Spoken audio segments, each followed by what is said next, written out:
Hello दोस्तों, कैसे हो आप सब। तो आज हम अपनी वीडियो में सबसे पहले एमसीक्यूज़ डिस्कशन करेंगे, फिर उसके बाद मैप्स डिस्कशन करेंगे। तो आपको पता है कि आपका ज्योग्राफी में 10 मार्क्स का मैप आएगा, 5 मार्क्स का इंडिया और 5 मार्क्स का वर्ल्ड। तो हम इस वीडियो में मैप भी देखेंगे और एमसीक्यूज़ भी देखेंगे। सबसे पहले हम एमसीक्यूज़ पर डिस्कशन कर लेते हैं कि एमसीक्यूज़ भी, क्योंकि आपके एमसीक्यूज़ भी 12-13 नंबर के आएंगे। 17 मार्क्स का आपका पेपर होगा, उसमें से एमसीक्यूज़ और मैप को मिलाकर आपके 25-30 मार्क्स बन जाएंगे। तो इसी को हम आज डिस्कशन करते हैं। तो मैंने चैप्टर वाइज एमसीक्यूज़ लिखे हैं, ये सब आपको लास्ट तक देखना है इस वीडियो को। तो सबसे पहले हम देखते हैं, पहला क्वेश्चन हमारा, सन 2001 की जनगणना के अनुसार भारत की जनसंख्या निम्नलिखित में से कौन सी। देखिए, जब 2001 में जनसंख्या गणना हुई थी तो तब हमारी भारत की जनसंख्या 102.8 करोड़ थी। लेकिन जब 2011 में वापस जनगणना की गई 2011 में, तो हमारी 121 करोड़ थी। तो अगर यहाँ पर 2001 की जगह 2011 भी लिख दिया जाए, पूछ लिया जाए उन आपसे, तो आपको 121 करोड़ बतानी है 2011 की, और 2001 की 102 करोड़। तो ये आपको ध्यान रखना है। और उसके बाद 2021 में होनी थी, वो जनसंख्या गणना हुई नहीं। अब फिर सेकंड क्वेश्चन देखिए इसका, निम्नलिखित राज्यों में से किसी एक में जनसंख्या का घनत्व सर्वाधिक है। ये जो आपके पास 4 राज्य दे रखे हैं, उनमें से आपको बताना है कि सबसे ज़्यादा जनसंख्या घनत्व किसका है। तो सबसे ज़्यादा जनसंख्या घनत्व पश्चिम बंगाल का है, तो ये आपको ध्यान रखना है। थर्ड देखिए, सन 2001 की जनगणना के अनुसार निम्नलिखित में से किस राज्य में नगरीय जनसंख्या का अनुपात ज़्यादा है, यानी कि कहाँ पर ज़्यादा नगर है। तो ज़्यादा नगर वाला जो राज्य है वो महाराष्ट्र है, क्योंकि महाराष्ट्र में नगरीय क्षेत्र ज़्यादा है, ग्रामीण क्षेत्र कम है। अगर ग्रामीण क्षेत्र की बात की जाए तो वो बिहार होगा, कम नगरीकरण वाला राज्य बिहार है। तो ये आपको ध्यान रखना है। फोर्थ देखिए, निम्नलिखित में से कौन सा एक समूह भारत में विशालतम भाषाई समूह है, यानी कि भारत में सबसे ज़्यादा भाषाई इन चारों में से आपको बताना है। वैसे तो हिंदू भाषाई ज़्यादा है, लेकिन इसमें ऑप्शन नहीं दे रखा, तो इसका ऑप्शन सही हो जाएगा भारतीय आर्य भाषाई लोग। तो ये आपको बताना है। अब हमें इस सेकंड चैप्टर से इसमें लेते हैं, निम्नलिखित में से कौन सा नगर नदी तट पर अवस्थित नहीं है। इन चारों में से आपको बताना है कि कौन सा जो नगर है वो नदी के तट पर स्थित नहीं है। देखिए, तो आगरा भी स्थित है, क्योंकि यमुना नदी के तट पर स्थित है। पटना भी देखिए गोमती नदी के तट पर स्थित है। कोलकाता भी ब्रह्मपुत्र नदी के तट पर स्थित है। लेकिन भोपाल जो है ये बिल्कुल मध्य में पड़ता है, ये किसी भी नदी के तट पर नहीं है। तो इसका आंसर भोपाल हो जाएगा। फिर इसका देखिए सेकंड, भारत की जनगणना के अनुसार निम्नलिखित में से कौन सी एक विशेषता नगर की परिभाषा का अंग नहीं है। तो ये इसमें से आपको बताना है, जनसंख्या का घनत्व 400 व्यक्ति वर्ग किलोमीटर, या फिर नगर पालिका निगम का होना 75% से अधिक, प्राथमिक खंड में संलग्न होना, जनसंख्या का प्राथमिक खंड में संलग्न होना, जनसंख्या आकार 5000 व्यक्तियों से अधिक। तो ये तीनों ही इसमें सही है, लेकिन ये वाला गलत है। तो इसमें से आपको ये बताना है। अब इसका थर्ड देखिए, निम्नलिखित में से किस पर्यावरण में परिक्षिप्त ग्रामीण बस्तियों की अपेक्षा नहीं की जा सकती। गंगा का जलोढ़ मैदान, राजस्थान का शुष्क और अर्ध शुष्क प्रदेश, और हिमालय की निचली घाटियां, उत्तर प्रदेश उत्तर पूर्व के वन और पहाड़ियां। देखिए, इसमें पूछा गया है परिक्षिप्त बस्तियां। सबसे पहले आपको ये पता होना चाहिए कि परिक्षिप्त बस्तियां क्या होती है। परिक्षिप्त बस्तियों का मतलब है कि जहाँ पर घर अकेले में होते हैं। जैसे एक जो होता है, एक गांव होता है, वो टूट कर बिखर जाता है, उसमें से अलग अलग घर बन जाते हैं, अलग अलग घर हो जाते हैं। वो इस कारण होते हैं क्योंकि वहाँ पर बीच में वन पर आ जाते हैं, जंगल आ जाते हैं, या फिर किसी प्राकृतिक आपदा की वजह से वो बिखर जाते हैं। इसमें से आपको बताना है कि इन तीनों में ये हो सकता है। लेकिन जो गंगा का जलोढ़ मैदान है वो बिल्कुल समतल होता है, और वहाँ पर उनकी अपेक्षा नहीं की जा सकती कि वहाँ पर मकान टूटकर अलग अलग हो जाए, यानी कि गाँव टूटकर अलग अलग बिखर जाए। तो इसका आंसर गंगा का जलोढ़ मैदान क्या होगा। अब फोर्थ देखिए इसी का, निम्नलिखित में से नगरों का कौन सा वर्ग अपने पद अनुक्रम के अनुसार क्रमबद्ध है। तो आपको बताना है कि कौन सा सही क्रम में लगा हुआ है। तो देखिए, ये किस आकार पे, यानी कि इसमें सबसे ज़्यादा जनसंख्या के आकार पे है। सबसे ज़्यादा जनसंख्या, फिर उससे कम, फिर उससे कम, फिर उससे कम। तो इसमें सबसे ज़्यादा देखिए मुंबई की है, सबसे ज़्यादा मुंबई की है। इसमें क्यों मुंबई यहाँ पे दे रखा है, लेकिन यहाँ पे सेकंड में बेंगलोर दे रखा है, फिर यहाँ पे कोलकाता दे रखा है, फिर दिल्ली दे रखा है, फिर चेन्नई दे रखा है। तो ये वाला सही होगा आपका, क्योंकि सबसे ज़्यादा जनसंख्या मुंबई की है, फिर कोलकाता की है, फिर दिल्ली की है, फिर चेन्नई की है। तो ये आपको ध्यान रखना है। अब देखिए ये थर्ड चैप्टर से है, निम्नलिखित में से जल किस प्रकार का संसाधन है। ये जल संसाधन से है, यानी कि जो 7 चैप्टर आपका जल संसाधन उससे है। तो मैं बीच बीच में ये आ रहे हैं एमसीक्यूज, तो ये मैं सोचना आप कि बीच में से दे रखा है, बस आपको आप ध्यान रखना कि कौन सा एमसीक्यूज किस चैप्टर से आया है, तभी आप उसका आंसर दे सकते हैं। तो देखिए निम्नलिखित में से जल किस प्रकार का संसाधन है। तो बताना है कि जल अजैव संसाधन है, नवीकरण संसाधन है, जैव संसाधन है। तो ये तीनों ही जल संसाधन नहीं है, जल चक्रीय संसाधन है, ये आपको पता होना चाहिए। फिर देखिए निम्नलिखित नदियों में से देश में किस नदी में सबसे ज़्यादा पुनः पूर्ति योग्य भौमजल संसाधन है। तो इसमें आपको बताना है कि कौन से नदी में सबसे ज़्यादा है। तो आप देखिए तो इन चारों में से सबसे ज़्यादा जल गंगा नदी में है, तो ये आपको बताना है। अब थर्ड देखिए, घन किलोमीटर में दी गई निम्नलिखित संख्याओं में कौन सी संख्या भारत में कुल वार्षिक वर्षा दर्शाती है, यानी कि भारत में वार्षिक वर्षा कितनी होती है आपको बताना है। तो ये 4000 है, भारत की 4000 है, तो आपको ये 4000 बताना है आंसर में। ये आंसर आपको ध्यान रखना है। 4 देखिए इसी का, निम्नलिखित दक्षिण भारतीय राज्यों में से किस राज्य में भौमजल उपयोग इसके कुल भौमजल संभाव्य से ज़्यादा है, यानी कि कौन सा राज्य सबसे ज़्यादा भौमजल का उपयोग करता है। तो इसमें आपको बताना है, इसमें तमिलनाडु आंसर सही होगा। 5th देखिए, देश में प्रयुक्त कुल जल का सबसे अधिक समान अनुपात निम्नलिखित सेक्टरों में से किस सेक्टर में है। सिंचाई में है, उद्योग में है, घरेलू उद्योग में है, और इनमें से कोई नहीं। तो सबसे ज़्यादा आप देखेंगे जल सिंचाई में सबसे ज़्यादा प्रयोग किया जाता है, क्योंकि कोई कुछ फसलें होती है वो ज़्यादा उनको सिंचाई की ज़रूरत होती है, यानी कि ज़्यादा उनको पानी की ज़रूरत होती है, तो सिंचाई में ज़्यादा जल का उपयोग किया जाता है, बल्कि उद्योगों से ज़्यादा। अब इसका क्यों देखिए, निम्नलिखित में से किस राज्य में प्रमुख तेल क्षेत्र स्थित है, यानी कि तेल क्षेत्र कौन से राज्य में इसमें स्थित है, ये आपको बताना है। तो इसमें जो तेल क्षेत्र है वो बिहार में स्थित है, क्योंकि बिहार का जो बरौनी वाला इलाका है ये आपको ध्यान रखना है, ये मैप में भी पूछा जा सकता है। तो तेल क्षेत्र का मैंने पूछा एक मैप में, लेकिन वो दूसरा पूछा है, इसमें बरौनी आ जाएगा, बरौनी इलाका बिहार का इलाका है, इसमें तेल ज़्यादा पाया जाता है। अब आगे देखिए, निम्नलिखित में से किस स्थान पर पहला परमाणु ऊर्जा स्टेशन स्थापित किया गया। तो ये नरोरा में, ये तारापुर आएगा इसका आंसर, तारापुर में स्थापित किया गया था।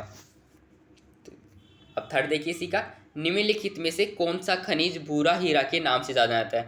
तो भूरा हीरा हम अब्रक को कहते हैं, तो अब्रक को भूरा हीरा कहा जाता है, ये आपको ध्यान रखना है।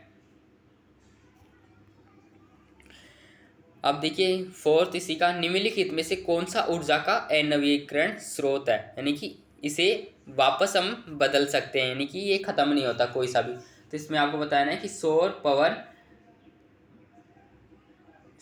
ताप पवन, तो ये तीनों तो नवीकरण है, लेकिन जल अनवीकरण स्रोत है।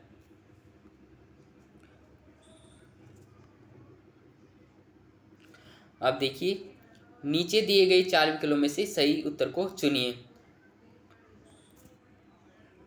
तो ये जो आपका 9 चैप्टर है, विकास नियोजन, विकास भारत के संदर्भ में नियोजन और विकास, तो उसी चैप्टर से ये लिया गया है। इसमें आपको 3 क्वेश्चन दे रखे हैं, इनका आपको आंसर देना है। तो फर्स्ट देखिए, प्रदेशीय नियोजन का संबंध है, यानी कि प्रदेशीय नियोजन का संबंध किससे है। तो आर्थिक व्यवस्था की विभिन्न सेक्टरों का विकास, क्षेत्र विशेष के विकास का उपगम, परिवहन, जल तंत्र में क्षेत्रीय अंतर, ग्रामीण क्षेत्रों का विकास। देखिए मेरे बताने से पहले आप खुद ही मन में सोच लिया करिए आंसर, फिर आप मिलान कीजिए कि मेरा सही है या नहीं। तो इसका आंसर है ख। अब सेकंड देखिए इसका, ITDP निम्नलिखित में से किन संदर्भ में वर्णित है। तो ITDP किस में वर्णित है, ये आपको देखना है। समन्वित पर्यटन विकास प्रोग्राम, यानी कि इसकी आपको फुल फॉर्म बतानी है। समन्वित यात्रा विकास प्रोग्राम, समन्वित जनजातीय विकास प्रोग्राम, समन्वित परिवहन विकास प्रोग्राम। तो इसका सही आंसर हो जाएगा ग, समन्वित जनजातीय विकास प्रोग्राम। अब थर्ड देखिए, इंदिरा गांधी नहर कमान क्षेत्र में सतत पोषणीय विकास के लिए इनमें से सबसे महत्वपूर्ण कारक है? कौन सा? तो आपको बताना है कृषि विकास, पारितंत्रिक विकास, परिवहन विकास और भूमि उपनिवेश। तो इसमें से आपको बताना है, इसमें कृषि विकास सही होगा, क्योंकि जो इंदिरा गांधी नहर है उस पर बांध बनाया गया, क्योंकि जो बांध का पानी है उससे कृषि की जा सके। तो ये आपको ध्यान रखना है। अब आगे देखिए, निम्नलिखित में से कौन सा भू उपयोग संवर्ग नहीं है? तो ये 6 चैप्टर से है आपका, जो भू संसाधन और कृषि है उससे ये पूछे गए हैं। तो इसमें से बताना आपको, पहला प्रतिभूमि, सीमांत भूमि, निवल बोया गया क्षेत्र, कृषि योग्य व्यस्त भूमि। तो देखिए, अगर आपने पूरा चैप्टर पढ़ा है तो उसमें सीमांत भूमि का नाम नहीं आया है, यानी कि बल्कि तीनों भूमि का नाम आया है। तो इसका आंसर हो जाएगा सीमांत भूमि। सेकंड देखिए, पिछले 40 वर्षों में वनों का अनुपात बढ़ने का निम्न में से कौन सा कारण है? यानी कि वनों का अनुपात क्यों बढ़ा है, ये आपको बताना है 40 वर्षों में। तो वनीकरण के विस्तृत व सक्षम प्रयास, सामुदायिक वनों के अधीन क्षेत्र में वृद्धि, वन बढ़ोतरी हेतु निर्धारित अधिसूचित क्षेत्र में वृद्धि, वन क्षेत्र प्रबंधन में लोगों की बेहतर भागीदारी। तो इसमें से आपको बताना है कि जो सामुदायिक वनों के अधीन में क्षेत्र, इनमें वृद्धि हुई। तो इसका ख सही हो जाएगा। थर्ड देखिए, निम्नलिखित में से कौन सा सिंचित क्षेत्रों में भू निम्नीकरण का मुख्य प्रकार है? अवनालिका अपरदन, वायु अपरदन, मृदा लवणता और भूमि पर सिल्ट का जवाब। तो इसमें से आपको बताना है, इस भू निम्नीकरण का जो भूमि की देख लें, जो भू निम्नीकरण का मतलब है कि जो भूमि की जो गुणवत्ता है उसमें कमी आ जाती है। तो उसमें क्यों कमी आ जाती है? क्योंकि जो फसलें होती हैं, वो जो हाई लेवल की फसलें होती है, उनसे जो भूमि की लवणता है वो कम हो जाती है। तो इसलिए इसमें मृदा की लवणता इसका सही आंसर हो जाएगा। तो अब आगे देखते हैं हम, शुष्क कृषि में निम्न में से कौन सी फसल नहीं बोई जाती? जो सूखी कृषि होती है तो उसमें गन्ना नहीं बोया जाता, क्योंकि गन्ने के लिए अधिक जल की आवश्यकता होती है। इसलिए गन्ने को अधिक जल की कृषि में, अधिक जल के क्षेत्र में बोया जाता है। और ये तीनों शुष्क फसलें हैं। इसका फिफ्थ देखिए, निम्नलिखित में से कौन से देशों में गेहूं व चावल की अधिक उत्पादकता की किस्में विकसित की गई है? जापान तथा ऑस्ट्रेलिया, संयुक्त राज्य अमेरिका तथा जापान, मैक्सिको तथा फिलीपींस, मैक्सिको तथा सिंगापुर। तो इसका आंसर ग होगा, मैक्सिको तथा फिलीपींस। अब आगे देखिए, निम्नलिखित में से कौन सा एक भूगोल का वर्णन नहीं करता? समाकलनात्मक अनुशासन, मानव और पर्यावरण के बीच अंतर संबंधों का अध्ययन, देयत्वा पर आश्रित, प्रौद्योगिकी के विकल्प फलस्वरूप, आधुनिक समय में प्रासंगिक नहीं। तो इसका जो फोर्थ है वो गलत हो जाएगा, इसका मतलब सही हो जाएगा इसका आंसर, क्योंकि ये तीनों तो भूगोल का अध्ययन करते हैं, भूगोल में इनके तीनों का भूगोल में अध्ययन होता है, लेकिन इसका फोर्थ का अध्ययन नहीं होता। तो इसका आंसर फोर्थ हो जाएगा, क्योंकि इसमें पूछा है कि इनमें से भूगोल का वर्णन नहीं करता। अगर करता हुआ पूछता तो ये तीनों सही होते। अब सेकंड देखिए, इसी का निम्नलिखित में से कौन सा एक भौगोलिक सूचना का स्रोत नहीं है? यात्रियों के विवरण, मानचित्र, प्राचीन मानचित्र, प्राचीन महावाक्य, चंद्रमा से चट्टानी पदार्थों के नमूने। तो इसमें भौगोलिक सूचना का स्रोत नहीं है, ये आपको बताना है। तो इसमें प्राचीन महाकाव्य हो जाएगा, क्योंकि प्राचीन महाकाव्य से हम भौगोलिक सूचना का पता नहीं लगा सकते। अब आगे देखिए, निम्नलिखित में से कौन सा एक लोगों और पर्यावरण के बीच अन्योन्य क्रिया का सर्वाधिक महत्वपूर्ण कारक है? मानव बुद्धिमत्ता, प्रौद्योगिकी, लोगों का अनुभव, मानवीय भाईचारा। और हाँ, ये 4 ऑप्शन हो गए। तो इसमें से आपको बताना है कि कौन सा इसमें से पर्यावरण और मानव के बीच की क्रिया का महत्वपूर्ण कारक है। तो इसमें मानव बुद्धिमत्ता, प्रौद्योगिकी, लोगों का अनुभव, मानवीय भाईचारा। तो इसमें से मानव बुद्धिमत्ता आंसर आपका सही हो जाएगा।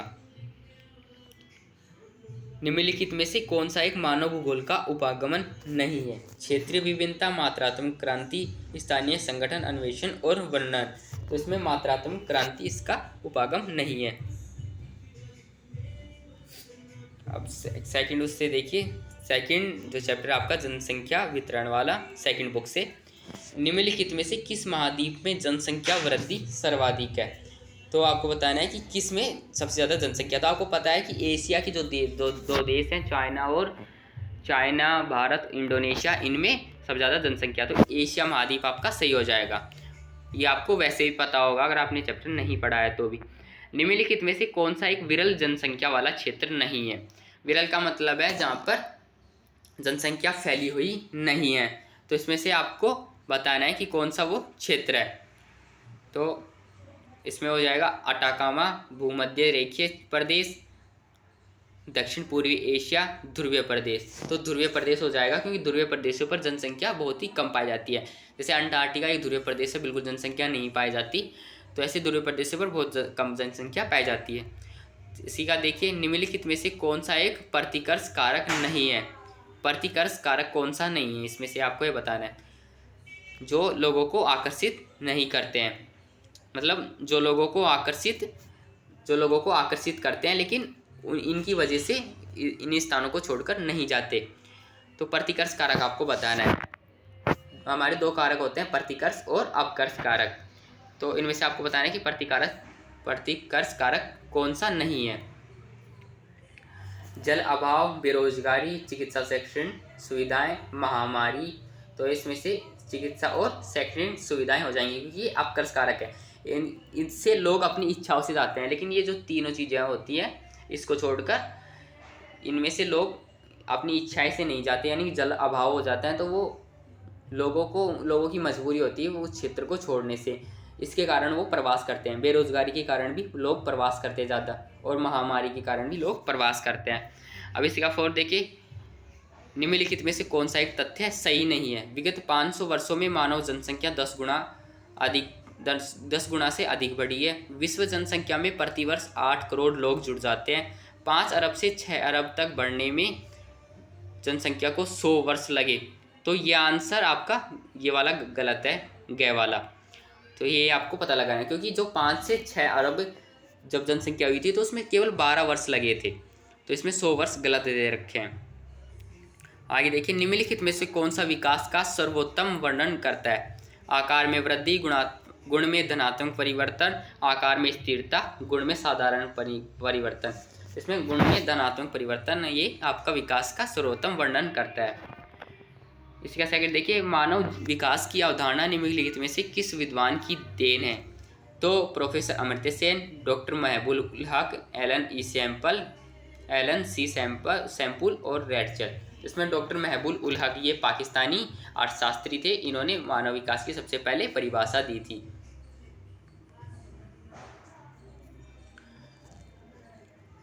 थर्ड देखिए, इसी का निम्नलिखित में से कौन सा देश उच्च मानव विकास वाला नहीं है? तो इसमें से उच्च वाला कौन सा नहीं है? तो वो मिस्र है, क्योंकि मिस्र अफ्रीका के एक देश है, यहाँ का मानव विकास उच्च नहीं है। तो ये आपको बताना है। और कभी कभी क्वेश्चन ये भी आ जाता है कि मानव विकास को कैसे मापा जाता है। तो मैं आपको बता देता हूँ थोड़ी जानकारी के लिए कि मानव विकास उस देश का ज़्यादा होता है जहाँ पर स्वास्थ्य सेवाएँ और शिक्षा सेवाएँ अच्छी होती हैं, तो उस देश का मानव विकास ज़्यादा होता है। अगर भारत की बात की जाए तो भारत 130वें नंबर पर आता है, यानी कि 195 में से 130वें नंबर पर आता है भारत, यानी कि 129 देशों से पीछे है भारत मानव विकास में। और सबसे पहले नंबर पे है नॉर्वे, ये आपको ध्यान रखना है, नॉर्वे सबसे पहले नंबर पे है। आगे देखिए, निम्नलिखित में से कौन सी रोपण फसल नहीं है? यानी कि जो मतलब रोप कर नहीं की जाती, जिनको मतलब धरती के अंदर नहीं रोपा जाता, वो वाली फसल कौन सी है? तो आपको बताना है गेहूँ, क्योंकि जो गेहूँ होती है उसके बीज होते हैं, उन्हें रोपा नहीं जाता, उन्हें बीजों को बोया जाता है। तो कॉफ़ी भी रोपण कृषि है, गन्ना भी है और रबड़ भी है, ये तीनों है, गेहूँ नहीं है। लेकिन आगे देखिए, निम्नलिखित देशों में से किस देश में सहकारी कृषि का सफल परीक्षण किया गया? सहकारी कृषि का परीक्षण रूस में किया गया था। आगे देखिए, फूलों की कृषि को क्या कहते हैं? तो फूलों की कृषि को उत्पादन कहते हैं। देखिए नाम से पता चल रहा है आपको। अब आगे देखिए, निम्न में से कौन सी कृषि के प्रकार का विकास यूरोपीय औपनिवेशिक समूहों द्वारा किया गया? कोलखेज, अंगूरोत्पादन, मिश्रित कृषि, रोपण कृषि। तो ये रोपण कृषि का सबसे पहले जो औपनिवेशिक शासनकाल में इसका उपयोग किया गया था, रोपण कृषि का। आगे देखिए, निम्नलिखित प्रदेशों में से किसमें विस्तृत वाणिज्य अनाज कृषि नहीं की जाती? तो जो ये यूरोपीय का जो स्टेपी क्षेत्र होता है, यहाँ पर ये तीनों तो सही है, लेकिन जो अमेजन बेसिन होता है यहाँ पर नहीं की जाती। तो ये आपका आंसर फोर्थ सही हो जाएगा, फोर्थ। अब इसी का सिक्स्थ देखिए, निम्न में से किस प्रकार की कृषि में खट्टे रसदार फलों की कृषि की जाती है? तो वो अंगूरों की जाती है, यानी कि बाजारी जो सब्जी कृषि होती है इसमें अंगूर भी शामिल होते हैं, तो इसमें खट्टे फल भी होते हैं। आगे बताना है आपको, निम्नलिखित में से कौन सा कथन असत्य है? हुगली के सारे जूट के कारखाने सस्ती जल यातायात की सुविधा के कारण स्थापित हुए हैं। चीनी सूती वस्त्र व वनस्पति तेल उद्योग स्वच्छंद उद्योग है। खनिज तेल व जल विद्युत शक्ति के विकास ने उद्योगों की अवस्थिति कारक के रूप में कोयला शक्ति को महत्व दिया है। या फिर पतन नगरों ने भारत में उद्योगों को आकर्षित किया। तो इसमें चारों में से आपको बताना है कौन सा गलत है। तो इसमें सही असत्य पूछा है, इसमें असत्य कौन सा है? तो ये आपका जो थर्ड है ये असत्य है। खनिज तेल एवं जल विद्युत शक्ति के विकास ने उद्योगों की अवस्थिति कारक के रूप में कोयला शक्ति के महत्व को कम किया है, यह गलत है। अब सेकंड देखिए, इसी का निम्न में से कौन सी एक अर्थव्यवस्था में उत्पादन का स्वामित्व व्यक्ति होता है? पूंजीवादी में, मिश्रित में, समाजवाद में और कोई भी नहीं। तो पूंजीवाद में जो होता है वो एक व्यक्ति होता है, इसमें मतलब इसमें सारे प्राइवेट क्षेत्र सभी को स्वतंत्रता दी हुई होती है कि तुम अपने उत्पादन अलग अलग कर सकते हो। इसी का थर्ड देखिए, निम्न में से कौन सा एक प्रकार का उद्योग अन्य उद्योगों के लिए कच्चे माल का उत्पादन करता है? तो कुटीर उद्योग, छोटे पैमाने का उद्योग, आधारभूत उद्योग, स्वच्छंद उद्योग। तो जो कुटीर उद्योग होते हैं वो एक कच्चे माल के रूप में जाने जाते हैं। इसका फोर्थ देखिए, जो लास्ट आपको बता रहा है, उसके बाद हम मैप करते हैं। निम्न में से कौन सा एक जोड़ा सही मेल खाता है? स्वचालित वाहन उद्योग, लॉस एंजल्स पोत निर्माण उद्योग, इसका आपको ऑप्शन दे नहीं रखा है। वायुयान निर्माण उद्योग फ्लोरेंस, और लोह इस्पात उद्योग। तो ये फोर्थ आपका ये सही हो जाएगा। तो अब मैप करते हैं। सबसे पहले इंडिया का मैप करते हैं, जो कि 5 नंबर का आएगा। इसमें बिल्कुल ऐसे ही आपके क्वेश्चन आएंगे, बस थोड़े बहुत उनका ढंग होगा अलग पूछने का, लेकिन आपको मैंने आंसर भी इनके लिख दिया है, बस इनको मैप में भी भर देंगे हम। तो सबसे पहले देखिए, वह क्षेत्र जहाँ कोयले का विशाल भंडार है। तो कोयले का भंडार नवेली में है, ये मैप के अनुसार मैं बता रहा हूँ, वरना कोयले के भंडार और भी है, और भी झरिया वगैरह, बालाघाट वगैरह और भी हैं, लेकिन नवेली उस मैप में नवेली का स्थान दे रखा है, इसलिए मैंने नवेली बताया आपको। सेकंड देखिए, 1 करोड़ से अधिक आबादी वाला शहर। तो 5 शहर हैं जो प्रमुख हैं, दिल्ली, बेंगलुरु, कोलकाता, चेन्नई एंड मुंबई। तो उसमें दिल्ली का स्थान दे रखा है, इसलिए मैंने दिल्ली लिखा है यहाँ पे। थर्ड देखिए, वह क्षेत्र जहाँ पेट्रोलियम उत्पादन होता है, यानी कि पेट्रोल उत्पादन होता है, वो मथुरा है, ये भी मैंने मैप के अनुसार भर रखा है। भारत का सबसे कम घनत्व वाला राज्य वो है अरुणाचल प्रदेश। चावल उत्पादक प्रमुख राज्य पश्चिम बंगाल। तो ये आपको ध्यान रखना है। अब आपको इनको मैप में भरना है। तो देखिए, जो सबसे पहले आपको पूछा है कि वह क्षेत्र जहाँ कोयले का विशाल भंडार है, तो कोयले का भंडार है नवेली में, वो जो कि तमिलनाडु में है, वो आपको भर देना है। जो ई वाला आपका ऑप्शन है, यहाँ पर आपको नवेली भर देना है। यहाँ पर आपने फर्स्ट का नवेली भर दिया। अब सेकंड देखिए, 1 करोड़ से अधिक आबादी वाला शहर। तो जो आपका एपी दे रखा है दिल्ली, यहाँ पे आपको दिल्ली भर देना है। सॉरी। अब थर्ड देखिए, वह क्षेत्र जहाँ पेट्रोलियम उत्पादन होता है। तो यहाँ पे मथुरा का ऑप्शन दे रखा है, डी पे आपको मथुरा भर देना है।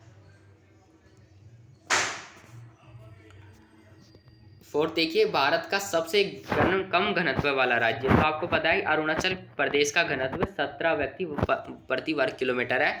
तो यहाँ पर आपको अरुणाचल प्रदेश भर देना है सी पे। अब फिफ्थ देखिए, चावल उत्पादक प्रमुख राज्य, यानी कि सबसे ज़्यादा चावल उत्पादन कहाँ होता है, तो आपको पता है पश्चिम बंगाल में देश का लगभग 2/3 चावल उत्पादन होता है। तो आपको बी ऑप्शन पे पश्चिम बंगाल भर देना है। तो ये हमारा इंडिया का मैप था। यहाँ पे आपके 5 मार्क्स पक्के हैं अगर आपने इसे सही भर दिया तो, और ऐसा ही आपका एग्जाम में आएगा। अब वर्ल्ड मैप देखते हैं हम। तो वर्ल्ड मैप में सबसे पहले एशिया का सबसे बड़ा देश, आपको सबसे पहले सभी महाद्वीपों के सबसे बड़े बड़े देश का नाम पता होनी चाहिए। जैसे एशिया का सबसे बड़ा देश है चीन, यूरोप का सबसे बड़ा है फ्रांस, अफ्रीका का सबसे बड़ा है अल्जीरिया, उत्तर अमेरिका का सबसे बड़ा है कनाडा, दक्षिण अमेरिका का सबसे बड़ा है ब्राज़ील, और ऑस्ट्रेलिया का सबसे बड़ा है ऑस्ट्रेलिया ही। तो ये आपको ध्यान होनी चाहिए। तो एशिया का सबसे बड़ा देश कौन सा है? चीन। तो चीन आपको मैप में भरना है। देखिए चीन कहाँ पे है, तो चीन यहाँ पे है, बी ऑप्शन वाले पे चीन, आपको चीन भरना है। अब सेकंड देखिए, वाणिज्यिक पशुपालन क्षेत्र, यानी कि सबसे ज़्यादा वाणिज्यिक पशुपालन क्षेत्र कहाँ पर हो, मतलब वाणिज्यिक पशुपालन कहाँ पर होता है सबसे ज़्यादा, वो क्षेत्र आपको बताना है। तो न्यूजीलैंड जो है, देखिए न्यूजीलैंड कहाँ पे है, बिल्कुल छोटा सा आप ये देश है जो कि ऑस्ट्रेलिया के नीचे है। आपको लोकेशन ध्यान रखनी है, सी पर आपको न्यूजीलैंड भर देना है। थर्ड देखिए, मिश्रित कृषि क्षेत्र, यानी कि जहाँ पर मिक्स्ड फार्मिंग होती है, तो वो कन्नाडा स्थान आपको दे रखा है ए पे। तो यहाँ पर आपको कन्नाडा भर देना है। तो कनाडा आपको पता है कि उत्तर अमेरिका का भाग है, यानी कि उत्तर अमेरिका का देश है कनाडा, उत्तर अमेरिका का सबसे बड़ा देश, ये भी आपको ध्यान रखना है। फोर्थ देखिए, जीवन निर्वाह कृषि के क्षेत्र, तो ये अर्जेंटीना में है। अब आपको पता होना चाहिए कि अर्जेंटीना कहाँ पे है। तो देखिए जो ई स्थान आपको दे रखा है, ये बिल्कुल जो कि ब्राज़ील है उसके नीचे है ये वाला। तो अर्जेंटीना, यहाँ पर आपको अर्जेंटीना भर देना है। अब फिफ्थ देखिए, चलवासी पशुचारण क्षेत्र, यानी कि चलवासी पशुचारण क्षेत्र कहाँ पे है, तो ये अफ्रीका का इलाका है। तो यहाँ पर डी आपको दे रखा है, तो यहाँ पर आप अफ्रीका भर दीजिए। तो यहीं पे हमारी वीडियो ख़त्म होती है। ऐसे ही आप मैप की प्रैक्टिस कीजिए और मिलते हैं नेक्स्ट वीडियो में। तब तक के लिए बाय, धन्यवाद। बने रहिए हमारे साथ ऐसे ही और वीडियो में।